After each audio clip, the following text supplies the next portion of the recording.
The air inside the Long Beach Sports Hall was heavy with sweat and anticipation, the kind of smell that clung to rubber mats and cotton uniforms long after a day of training. It was late afternoon, the sun still pressing against the tall windows, painting streaks of orange across rows of wooden bleachers filled with young karate students. Some whispered to each other in bursts of nervous energy, others stretched idly, waiting for the next demonstration. It was the late 1960s, and California had become a strange crossroad. Martial arts, still exotic for most Americans, had begun to spread like wildfire. Tournaments, seminars, late-night dojo sessions. Young men lined up to learn something that felt ancient, powerful, disciplined. And in that hall, on that day, two names carried more weight than all the others: Joe Louis and Chuck Norris.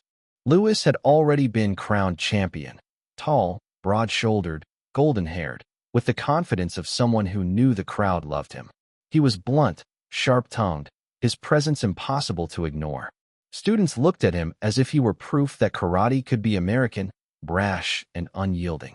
Norris, still carving his path, carried himself differently. Smaller, quieter, dark hair slicked with sweat from drills, eyes watchful but not boastful. He had already begun to build a reputation, reliable, disciplined, precise. But where Louis burned hot, Norris was cool, self-contained. The seminar had been routine, Louis demonstrating techniques, the crowd applauding.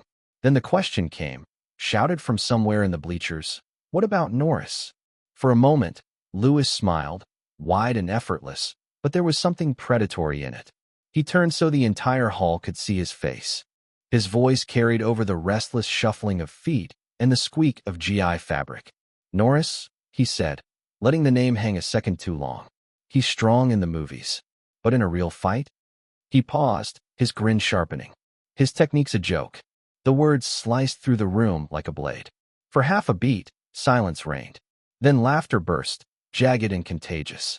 Young karateka nudged each other, some laughing nervously, others shaking their heads in disbelief, but joining in anyway. The echo of it filled the rafters. Chuck didn't laugh. He didn't speak either. He simply stood at the edge of the mats, his body still, his jaw tight. His eyes fixed on Louis, unblinking. That stare was not angry. Not yet, but steady, almost too steady. And in that silence, with fists curling lightly at his sides, he radiated something the crowd couldn't name. The noise of laughter faltered, softened, trailed off. A few students whispered, as though suddenly aware that they were part of something heavier than a joke. Louis thrived on the noise. He smirked, waved a hand to dismiss the tension, and launched into another demonstration, showing off combinations with exaggerated flair. But no one in the bleachers could erase the image of Norris, unmoving, absorbing the blow without speaking. That was the first cut, not a punch, not a kick, but words that landed where fists couldn't. By the time the seminar ended, the story had already spread through the hall. Students gathered in corners, whispering with a kind of greedy fascination. "Did you hear what Louis said? He called Norris a joke." Some shook their heads, others repeated it with glee, enjoying the sting of scandal. Chuck walked past them all, sweat darkening the collar of his GI, his face unreadable. He didn't defend himself, didn't correct the record. But as he left the building, his silence felt heavier than denial. His fists, now relaxed at his sides, bore the faint marks of calluses split open again from the morning's drills. On the bleachers, two teenagers lingered long after the crowd left. One whispered, "Maybe Louis is right. Maybe Norris isn't as strong as everyone says." The other shrugged, unsure, but the seed was planted. The shadow of doubt spread, quiet but quick. By nightfall, the story was already bigger than the seminar. People carried it out into dojos, into coffee shops, into the small, growing network of karate magazines. It would be retold in bars and locker rooms, always with a laugh attached. But those who had seen Norris's face, those who had watched his fists clench and his stare refuse to break, felt something else. They sensed the storm wasn't over. It had only just begun. And beneath the noise of rumor and laughter, a question lingered. What would Chuck do next? Where are you watching from? Let me know in the comments below, and don't forget to subscribe to this channel. The joke didn't stay in Long Beach. By the next morning it was already traveling, carried in locker rooms, whispered in dusty dojos, repeated in barbershops thick with the smell of shaving cream and cigarette smoke. The line hardened into a headline. Joe Louis says Norris is strong only in movies. His technique's a joke. Every retelling bent it slightly. Some swore Joe had roared it with a grin. Others claimed he said it cold, like a judge delivering a verdict. However it was told, the sting stuck. Los Angeles absorbed the rumor quickly. At the JKA club in Torrance, a group of brown belts traded smirks over it. In a Venice dojo, two young fighters debated until their voices carried into the street. A karate magazine editor, flipping through film negatives, scribbled in the margin, "Louis versus Norris? Rivalry coming." Crowds, always hungry for conflict, divided themselves neatly. Some leaned toward Joe. He was the first American champion, tall, loud, unashamed of it. Others leaned toward Chuck. He was quieter, steadier, the kind of man who didn't need applause. The split wasn't really about technique. It was about temperament. One side liked fireworks. The other liked fire that never went out. Chuck heard the whispers, but didn't answer them. His response was the mat. He hit the heavy bag until the chain screamed at the ceiling beam. He repeated the same kick so many times the ball of his foot split and bled, a red crescent against the canvas. He wrapped his knuckles with cheap athletic tape, kept training until it frayed loose, then tied it again with his teeth. Nights, when the fog rolled in off the Pacific and muffled the city's neon, he stayed alone in the dojo, his shadow spilling across the mats under one flickering light. Each stance held longer than the last, his breath even, his body a metronome of discipline. Joe, meanwhile, lived in the daylight. He laughed, demonstrated flying kicks for exhibition crowds, winked at cameras, told stories with perfect timing. Photographers adored him. He always gave them something to shoot. Students clapped not only at his power, but at his ease. He looked like strength was effortless. Promoters noticed the split. Two names pulling a crowd in opposite directions. It was too easy. They started whispering about a demonstration, careful not to call it a fight. Just a friendly spar after a seminar. One organizer said with a smile too sharp. The word friendly repeated until it lost its meaning. The pressure built slowly. At a Santa Monica tournament, Joe stepped onto the floor to roaring applause. Chuck followed to polite claps, thin and uncertain. He bowed anyway, eyes down, the noise burning against his skin. He fought clean, precise, won his matches without showmanship. As he left the floor, a boy held out a program. Chuck signed it, asked the boy's name, wrote it down carefully. The boy went home with it tucked in his pocket, heart pounding. Later in the corridor, two promoters cornered Chuck, voices casual, eyes hungry. "People want to see it," one said. "Just light sparring. Nothing serious."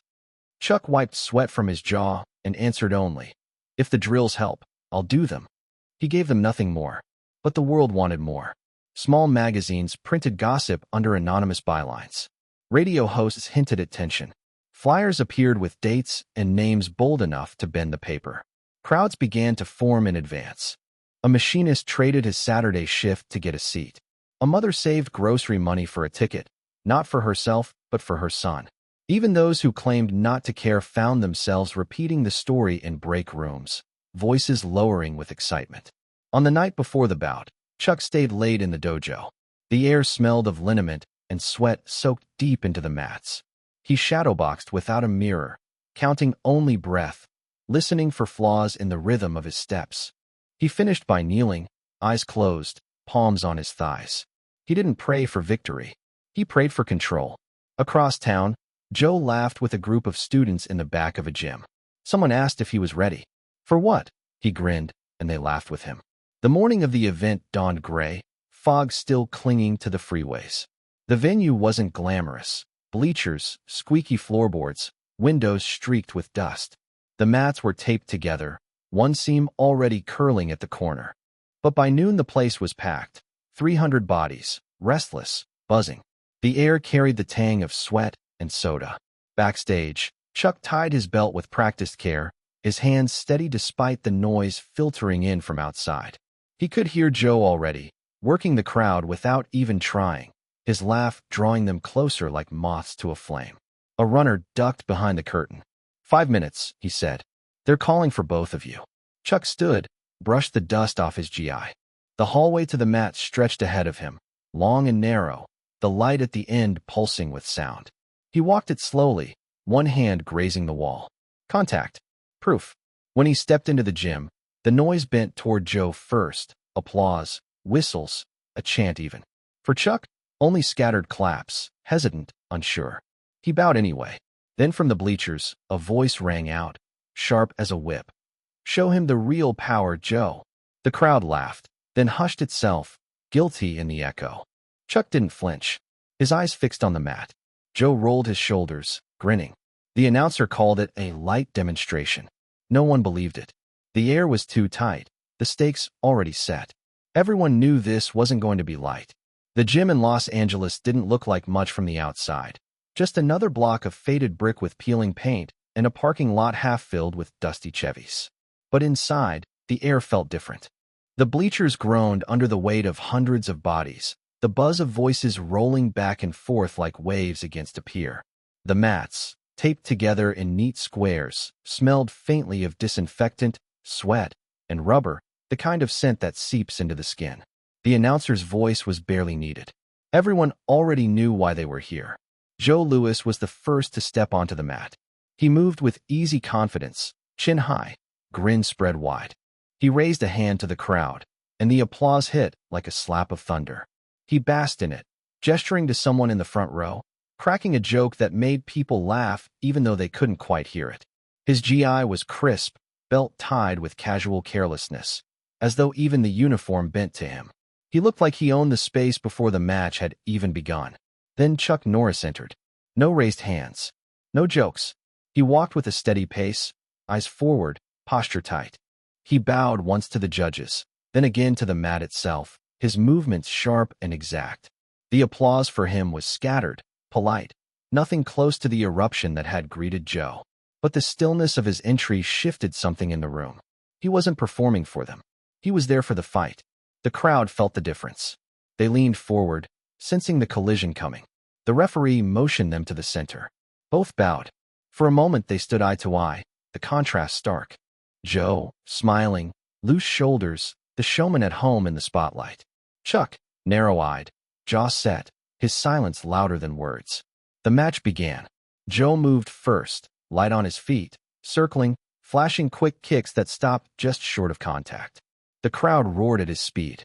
He danced around Chuck, darting in and out, his grin widening as he dodged the first sharp kick aimed at his ribs. He exaggerated his evasion, throwing his hands out as if to say, "Is that all?" Laughter spilled from the bleachers. Chuck didn't react. No smile, no frown. He reset his stance and pressed forward again. Joe threw a flurry, fast, sharp, designed to show control. He leaned back, slipped to the side, always half a step ahead. He looked like he was putting on a clinic, proving to the crowd what he'd already said out loud weeks before, that Norris wasn't at his level. The spectators clapped and shouted with every dodge, each cheer pressing heavier against Chuck's back. But then it happened. Chuck feinted high, then drove a simple straight kick to the body, not flashy, not theatrical. The sound of impact echoed off the walls, a flat, hollow thud against flesh and bone. Joe's grin faltered, just for a moment, his torso folding slightly as he absorbed the strike. The crowd's laughter choked off. The air in the gym changed in an instant. Chuck stepped back, calm, resetting his stance again as though nothing had happened. He didn't follow up, didn't gloat. But everyone in the room had heard it. The sound of contact was different from all the theatrics before. It was real. Joe straightened, grin snapping back onto his face like armor, but it was thinner now, strained at the edges. His eyes narrowed as he circled again, his movements sharper, faster. He was no longer performing just for the crowd. He was recalibrating, measuring, searching. The crowd grew quieter, leaning forward. The earlier cheers and laughter gave way to a tension that buzzed just beneath the surface. Whispers spread along the bleachers. "Did you see that?" He caught him. That landed. Some clapped nervously, unsure whether to support Joe's resilience or Chuck's composure. Others simply stayed silent, sensing that something had shifted. On the edge of the mat, a boy clutched his program tighter, eyes wide. Even he understood. This wasn't just a demonstration anymore. The referee called for them to reset, but the atmosphere had already transformed. It was no longer entertainment. It was a test of pride. And as the two men circled each other again, sweat glistening on their brows, every person in that room realized the same thing. This was only the beginning. The storm had arrived. The tempo shifted until no one could pretend it was still an exhibition. What began as light sparring had turned into a duel for something larger than points. The air inside the gym grew thick with heat and noise, every creak of the bleachers underscored by the smell of sweat and rubber mats. People weren't clapping out of politeness anymore. They were watching the way you watch a storm gather on the horizon. Joe Louis tried to pull the storm back under his control. He widened his stance, circled with swagger, and snapped a high kick that skimmed close to Chuck's jaw. He reset and laughed, tossing a line to the crowd. "You see that? That's how it's done." The bleachers erupted, laughter and cheers spilling down toward the mat. For a moment, it looked as if he'd reasserted his grip. Chuck didn't respond. He stepped in, absorbed a back fist on his guard, took a body shot that thudded against his ribs, and reset his stance without expression. The strikes landed clean but failed to move him. He breathed slow, shoulders square, eyes never leaving Joe's.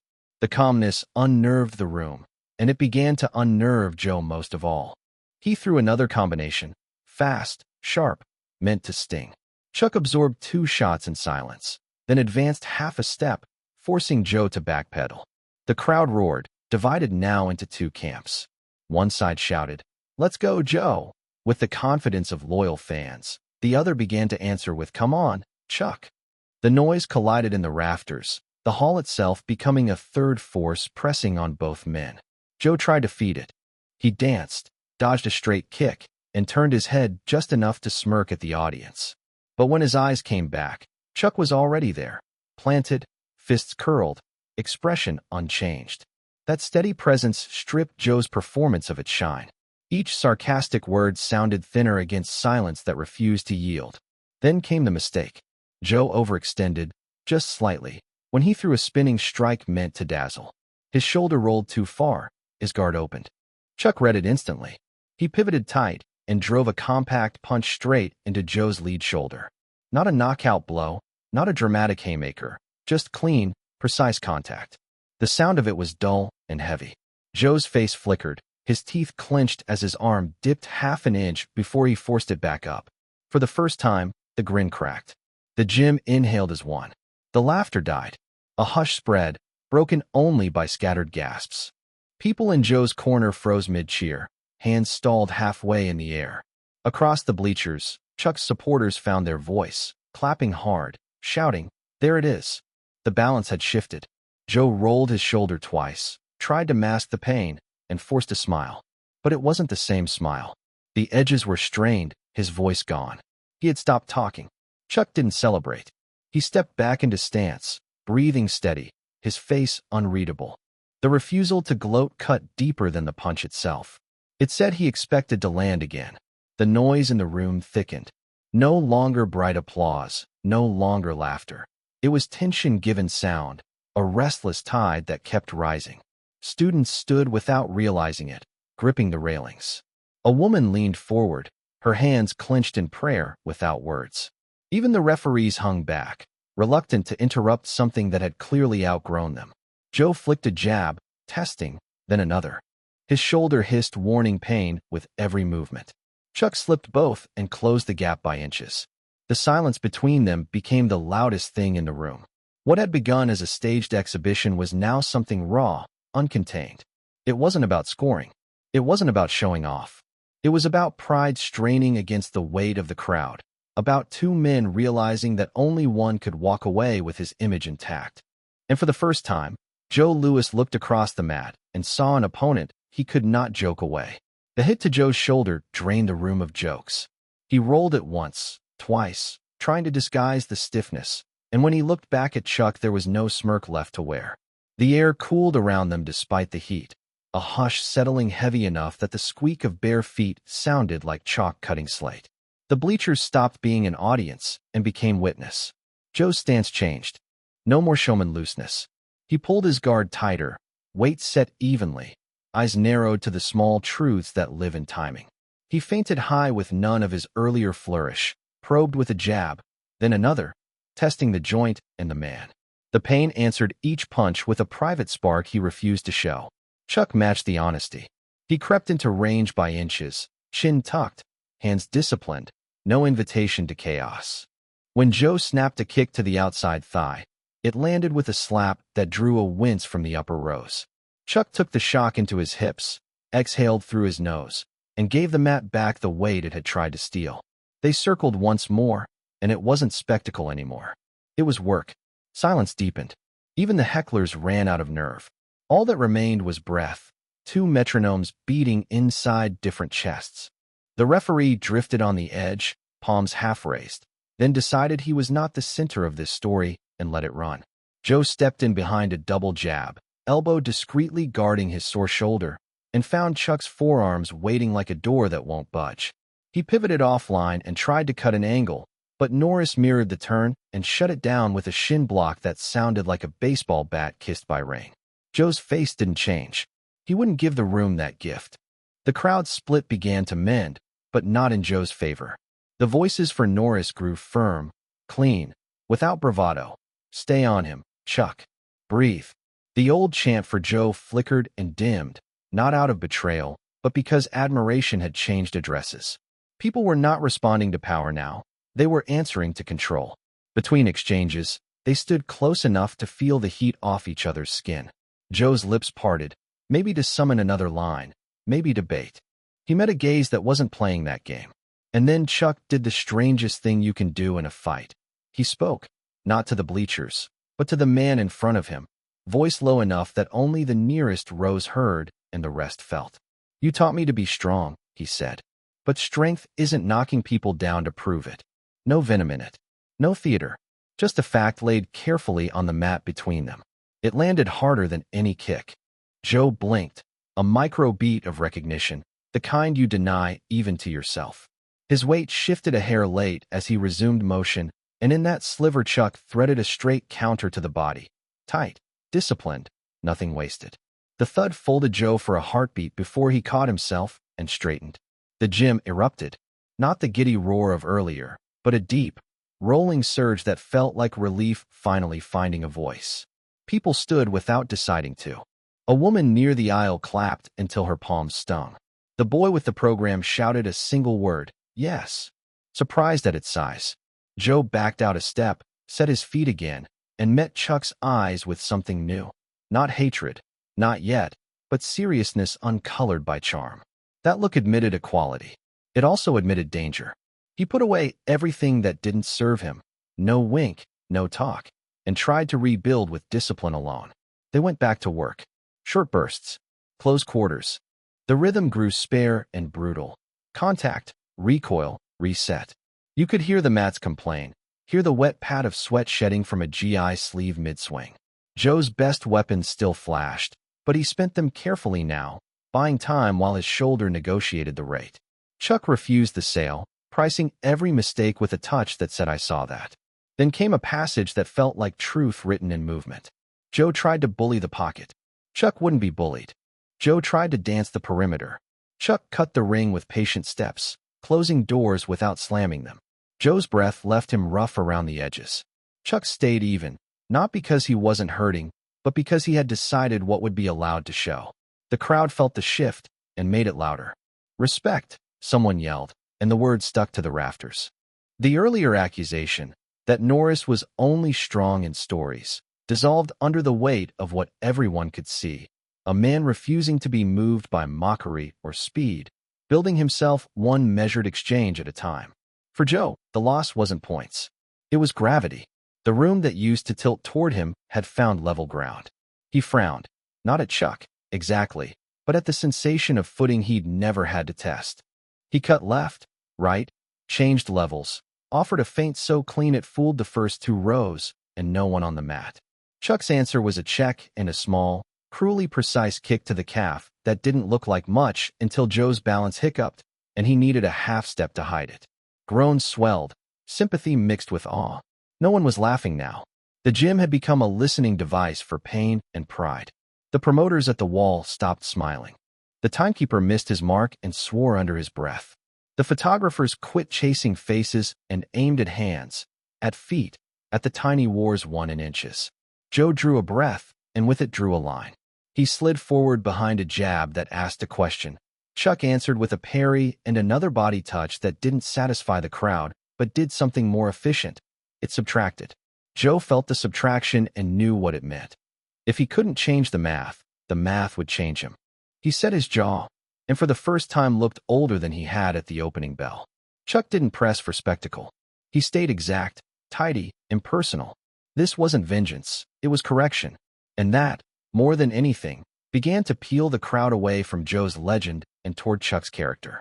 Admiration is loud. Respect is heavier. The room had gone heavy.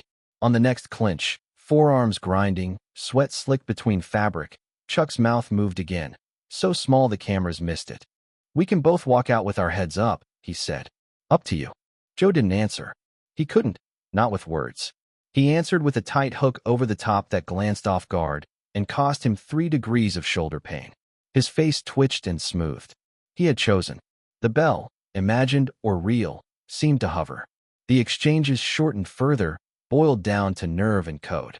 Every time Joe reached for the old persona, the joint warned him back. Every time Chuck considered finishing hard, discipline pulled him to center. The third force, the crowd, settled its verdict for the night. The chant for Norris came full, unforced, a low thunder that rapped the mat and pressed in. Joe heard it. You could see the sound land on his back. He wasn't done, but he was no longer carrying the room. And as they squared for the next series, both men bleeding from the mouth in thin, bright lines, the gym held a single breath. What came next would decide not just about, but ownership of the story that would leave the building with them. The final minutes pressed the gym into silence. Heat clung to the walls, the mats darkened with sweat, and every breath seemed to echo. Both men carried the marks of the fight, thin lines of blood at the mouth, bruises where cloth couldn't hide them. The word demonstration had no meaning anymore. This was something closer to survival of pride. Joe moved first, shoulders squared, the grin long gone. His punches came short, precise, without the flair that had once drawn applause. Each jab cost him a wince he refused to show.